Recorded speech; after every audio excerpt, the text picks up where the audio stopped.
Hey, what's up? This is Chosen, and this video is going to be kind of walking you through the day-to-day management of how I kind of go about the end game and kind of running my account in terms of the daily operation and things I'm paying attention to and kind of how and why I'm doing things a certain way. So let's get into it. Alrighty, so yeah, this kind of video topic comes up a lot, so I wanted to just go ahead and finally get this done and kind of talk about the day-to-day management of how I do an endgame account here. So first things first, the resources up top, the energy, arena coins, silver, and diamonds, all very important. I like to not go below 20,000 gems because when there's a ×2 ancient boosted summoning rates event, I like to spend 10 to 15,000 on buying a bunch of the ancients. Right here, the big shard pack for 900. I like to be able to buy a bunch of those, so I like to keep a back stock of gems for when that goes live. I can spend 10 or 15,000 gems and not feel terrible about it and run out of gems. So that's kind of the reasoning why I like to keep in between like that 20 to 30,000 amount of gems. Silver. If I'm under 50 million silver, I prioritize silver. I start making sure I'm doing like Spider 20, which is the best silver per energy you can get in the game, or I do more of the campaign so I can, you know, farm some food up, and doing 12-3 brutal is pretty good silver per energy. So if I'm below 50 million, I really start prioritizing silver to get back up to like 60 or 70. I don't like to get super low because just building one champion for like a champion guide or something can sometimes cost 20-25 million. I mean, you all know how it goes upgrading artifacts. I like to make sure I'm doing pretty well silver wise. Then arena tokens, I like to be super efficient with my arena medals, which is why I don't really go into platinum because your win rate goes way down. I typically recommend keeping a 90% win rate. You can see this week I'm 240-0, just speed farming gold 4 with kind of a hybrid speed defense team. I mean, I guess while I'm talking about it, I'll show you the team I use kind of real quick. So yeah, we just kind of, this is the team I use, Arbiter, and then Tormund, Valkyrie, Cernic. Got lots of shields, counterattack, lots of CC, and a pretty decent amount of speed with Arbiter baked in there too, and revives as well. So I kind of just, I set up my arena team to be auto-friendly. I don't want to sit here and manual the arena. I want to be able to farm quickly, easily, carefree, just run in, click auto, be done with it, let my arena team do its thing. Get my 250 wins a week, get my medals, and spend them efficiently that way. That's why, you know, if they ever make platinum a lot better, great haul wise, or maybe when I get my great haul a little bit more developed, then I'll start pushing into platinum to try to, you know, work towards those gear rewards and stuff. But right now, I'm really focused on being efficient with my medals and getting as many medals for my great haul progression as I can per week, and this is kind of the team that I set up to do that, and it's easy to play. I don't have to manual anything. I just let it go, and I go 250-0 every week about. So that's kind of why I kind of manage my tokens like that. And then in terms of energy, pretty simple. Before I go to bed, I try to slam something real quick, get it down to 0, because obviously it's going to fill up in 6.5 hours. If you sleep about 7 hours, that's about perfect. You don't want to be wasting that 130 energy a day. You don't want to go to bed with full energy. So I try to just log in for a few minutes, do something real quick before I go to bed, and get my energy depleted. That way I'm generating overnight and I can wake up to full energy. And one thing I do want to make sure I touch on is managing your arena defense. So I don't want to go too high, so I'd like to set my defense to be kind of weak so people can kind of knock me down a little bit. But what I do is kind of manage it, and right now I'm at 3,800, so I'm getting a little bit to the point where I could just go ahead and remove Tormund and set it as just my Arbiter so that people can kind of knock me down a little bit. If I get down to like 3,300, then I pop in more champions, you know, pop into Tormund or something. That way I won't get slammed down too far. I don't want to fall into gold 3 or anything. I want to stay in gold 4, so if I get too low, I'll adjust my defense accordingly, and if I get too high, I'll remove people out of my defense so I can kind of stay where I want to for maximum medals per week.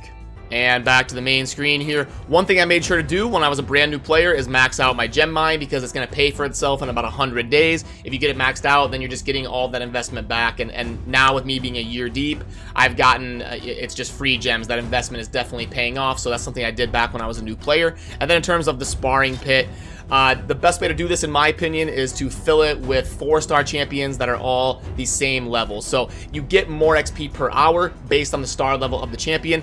I don't really want to take all my 5 stars to level 50 because not every single 5-star am I going to make a 6-star, but every single 4-star I will eventually make it a 5-star in terms of, you know, using it as chicken to upgrade champions. So I put 4 stars in there, get them all at the same level. That way I'm not having to come in here constantly and have them, you know, upgrading at different times. You can see they all are going to finish at the same time. So I can just come in once, boom, boom, boom, boom, boom, boom, be done with them all and move on with my life. I don't have to be constantly checking the sparring pit or anything. And also when I put them in, I will feed them each 1 or 2 XP brews just to, you know, get past those first few stages where you got to come in every 15 minutes to click on them again. That way at least it's going to be like an hour, hour and a half or so where I don't have to worry about it and I don't have to be coming into my sparring pit constantly. So I'll invest 1 or 2 XP brews in each champion that I'm going to put in the sparring pit just to kind of deal with that initial surge of those kind of levels where you have to check it too often. And then diving into champion management, which is a very important part of the game. Now, this is going to be changing a lot coming soon because they're actually going to change the maximum slots from 100 to 200. And when they do that, I'll probably basically keep any champion that I use for anything out of the vault. Right now, I try to put as much in the vault as I can so that I've got a lot of room to pull like 50 mystery shards at a time, and it just makes leveling up food a little bit easier, you know, to manage it. But when they upgrade this to 200, I'll probably pull some more things out of the vault. That way I can access them easily and kind of go through their gear when I need to and stuff, and I don't have to constantly go in the vault. But the way I do it right now, which admittedly is going to be subject to change pretty soon when they change that, but I like to keep every single legendary. We don't know what type of content they're gonna release in the future. Maybe a certain legendary will become god tier. Maybe it'll be really good to have 2 of that legendary, something like that. So I like to keep every single legendary I summon. And another reason I do that is because we've heard them kind of teasing a system for duplicates that's supposed to be really good. So you know, we don't know when it's going live, but they have at least confirmed they're thinking about it, and it will probably get implemented at some point in the future. So it is possible that having duplicate legendaries will be very impactful. So I don't want to like use my legendaries as a skill book or as a chicken to upgrade something else. I want to save them in case that system ever is super impactful, or, you know, content gets released, or I end up needing 2 versions of that legendary. And far as like what champions do I hold on to, my general rule, obviously I can't save every single champion. I can't save a copy of every rare, every epic. I would run out of space. So the way I do it is I try to keep a copy of every legendary I summon, obviously, like I said, and I try to keep at least 1 copy of every epic. That way, when a fusion comes out or something, there's a good chance that I might be ready if it's gonna like require epics that have been in the game for a little bit. Odds are I'll have 1 sitting in the vault. So like you'll see, I just keep 1 copy, at least 1 copy of every epic. Now, super good ones that are, especially if they're void, like Skull Crown, I might keep a copy of 2 because, like I said, there might be like new AoE content or something that comes out where all of a sudden 5 Skull Crowns is meta, and hey, okay, boom, I've got my main Skull Crown I've already built, and then I've got my 2 Skull Crowns that are tough to get. She's a void epic, so I want to kind of keep her. She's a really good champion, so I'm more likely to kind of keep more than just 1 copy of her. But otherwise, I just keep 1 of each epic. And also the void rares, because the void rares are a little bit tougher. I can't keep a copy of all the normal rares, but the void rares I do try to keep at least 1 copy of it. And you'll see when I have 2 of them, I'll go ahead and remove the other one from the vault, and I'll know that I can now use that as a chicken, because I'm not going to sit here and keep, you know, 2 and 3 copies of every void rare. I'm just going to keep 1, and I periodically, every few days, go through and make sure, like, okay, do I have duplicates I can use as chicken or anything? Okay, nope, so I'm good. And then that kind of gets me at the perfect blend of being able to hold on to everything, but still keeping 20 or 30 vault spaces available for me to use. And then let's pop into the tavern and kind of talk about some of the stuff in there. So I'll show you how I manage my potions. So what I like to do is, you'll see how the force is set up. This is kind of I saved this for the video so I could walk you through it. So I like to make sure I stay above 100, above 250, and then above 50. So if I get below 50 big ones, I will make sure and prioritize farming that dungeon. And then I keep these at 100, 250, and kind of just up everything from there. So what I'll do is, see, this is 278. I will do like 160. I like to stay above 110 because then if I use a couple, I can still stay above that 100. So my typical stopping point is between 110 and 120, and my stopping point on the mediums would be at 260. So right here, we'll do 50, and it takes me to 264. So I like to stay above 260. 110, and then whatever is left is obviously just goes into the big ones. So the force ones look good. This one I would do 50. Boom, perfect, and then just 10, and perfect. Now I know I'm good on this dungeon because I've got the 110, the 260, and 80 is plenty of big ones. I don't worry about it until I get below 50. This one's good, but here we can go do just a couple here. There we go, and now we're good on that one as well. This one I can actually get rid of a lot. Go like right there, and then like right there. Yep. So now I've got the 110, the 250, and I'm good on Arcanes. Arcanes are ones you don't have to worry about as much as the other ones because it's obviously always open. The one you want to really keep an eye on is Void, because you don't want to get in a situation where all of a sudden you're waiting a week or 5, 6 days, whatever, to get Void potions again, because that one's only open once a week. So I try to keep this one above 60 big ones, and the other ones can get down to around 50 or so. And the Arcanes you don't have to worry a whole lot about because it's always open, and you can go get them whenever you need them. But just in terms of account management, this is kind of how I manage my potions. And for XP brews, you'll see I've got a pretty decent amount of XP brews. So what I like to do is keep them in stock for when there is a training tournament that I want to compete in with other players to get Relentless gear, or a champion training event that I'm struggling to complete. Once it gets to the last day or two, if I'm like, oh, I'm not going to be able to finish this, now I've got a bunch of backstock potions, or not potions, a bunch of backstock brews that I can start throwing into food and leveling things up and acquiring points. So I don't use those unless it's during a tournament or an event that centers around champion training. Another thing I'll kind of do is, for me, the daily reset of Raid's daily quest system is at 7 p.m. So what I'll do is kind of be ready at 7 p.m. to take a look at the daily quests. And the first thing I'm taking note of is, do I beat a campaign boss or clear campaign levels 7 times? So that's the first thing I need to kind of know in my head is, okay, am I fighting a boss stage or not for my campaign battles? It's either going to be 3 bosses or 7 regulars. That one, it always kind of alternates between those two. So I'll check that, and then I'll go purchase an item from the market. The way I do the market is I buy every single shard that I see. So if I see a mystery shard, boom, I buy it. If I see an ancient shard, some of you don't know, you can only buy a maximum of 5 ancient shards per month. Once you buy 5, you will not see another ancient shard in the shop until next month. So I make sure and buy all 5 of those when they pop up, and I buy every single mystery shard that I can possibly find. Now, why is this? Because obviously things like this happen. We get a weekly battle battle pass thing where it's summon 5 rare champions from mystery shards. Well, I'm in luck because I buy every mystery shard I see, and I prioritize farming Brutal because of that reason, because it drops mystery shards and it's better silver per energy compared to nightmares. So because of my backstock of mystery shards, I'm able to kind of complete quests like this and always have a good backlog of being efficient with my food.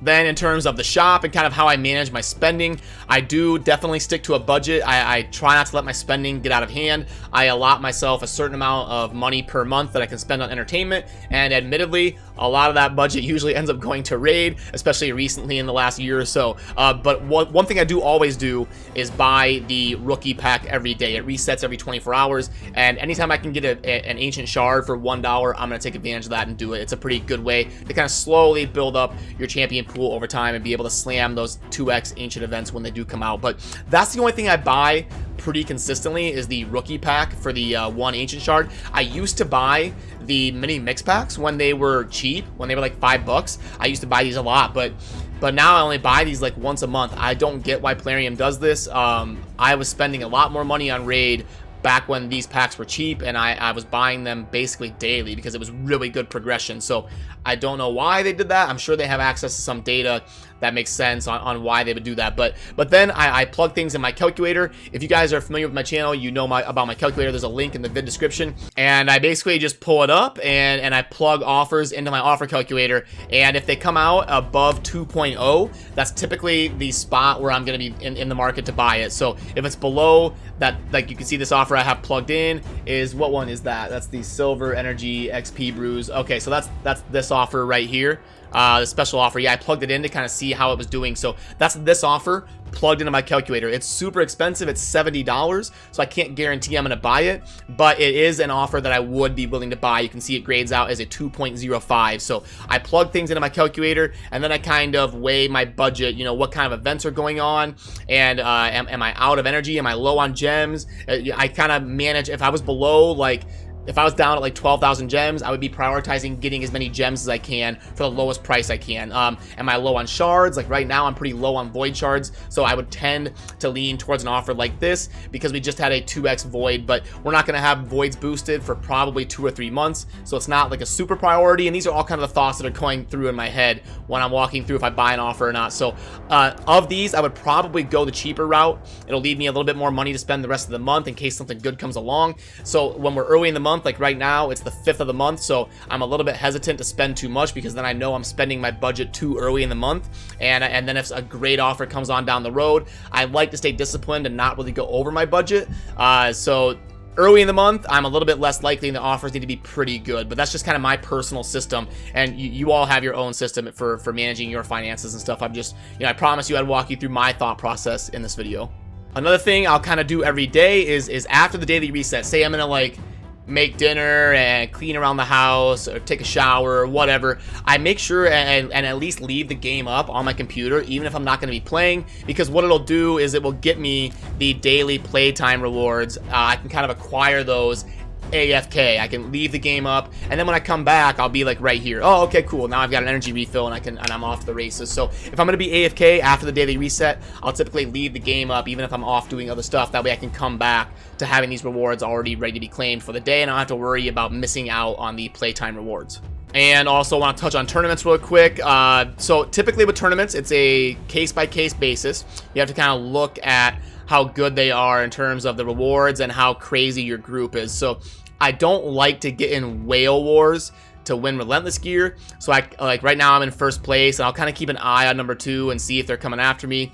If they do, I don't really want to spend thousands and thousands of energy and hundreds of dollars to get a relentless set. So if somebody's going to spend hundreds of dollars to win a tournament, I just let them. I'd rather spend my money efficiently to acquire shards or energy and account progression than to win one set of gear. So I'm not going to do that, but this one looks pretty manageable and something I can realistically win without like a whale sort of investment. And then anytime there's an epic book or a legendary book, I really try to get that, because books are very valuable, and really your only way to acquire them is from events and tournaments and stuff. So I like in an event like this, if there was a super whale, I would have just went to the book and stopped, and then let them win the tournament, and I would have never even got the chicken as the top reward. I would just stop after the book. But because I was in a realistic group for me to win, I went ahead and went a little bit hard here, and I also needed to prioritize silver. I was down below 50 million, like I mentioned earlier, so Spider 20 is a really good spot to earn silver. So it was kind of two things lining up. I needed the silver, and the event was winnable, so I went ahead and slammed the Spider. And just to touch on Faction Wars real quick and how I manage it, I just kind of do the highest stage that I can auto. You can see my Dark Elves team is about to beat Faction Wars. I can speed farm stage 19 on auto. I just need to get 20 and 21 done, which I will do at some point. I don't super prioritize it.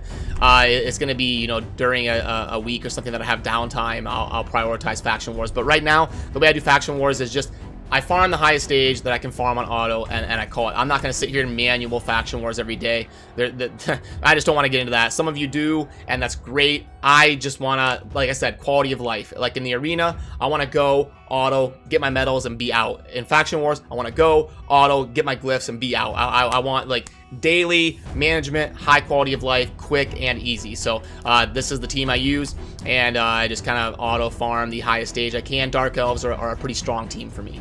In terms of the daily clan boss, it's actually the most important area of the game, in my opinion. You need to make sure you're in a clan that is like your level and is working with you to manage the boss very well, because this is your best source of daily rewards. When you get to the end game, you're getting sacred shards, legendary books, legendary cruel and immortal items, potions. It's a really good daily influx of things to your account. So in my clan, we all kill Ultra and Nightmare, so it's a really good way to kind of get really good chests of the 2 endgame bosses. So if you can get yourself into an endgame clan that works with you and works together and works to kill Ultra and Nightmare, that's kind of an endgame goal that you'd like to get to someday, and some of you out there are probably already in the endgame and doing that. But that's kind of the way we do it in our clan, is try to get the most amount of rewards possible for all of us in here. But yeah, I don't want this video to get too long and bore you too much. I just know a lot of people have kind of asked, what's the end game kind of look like in terms of account management and all of that. So wanted to just throw out a quick video and kind of show you exactly how I go about managing all the resources and kind of what's going through my head on a daily basis in terms of managing an endgame raid account. So yeah, if you have any questions, drop it down in the comments. I'll do my best to kind of help you out. And as always, stay safe out there. Thank you for watching. Have a good rest of your day. Peace.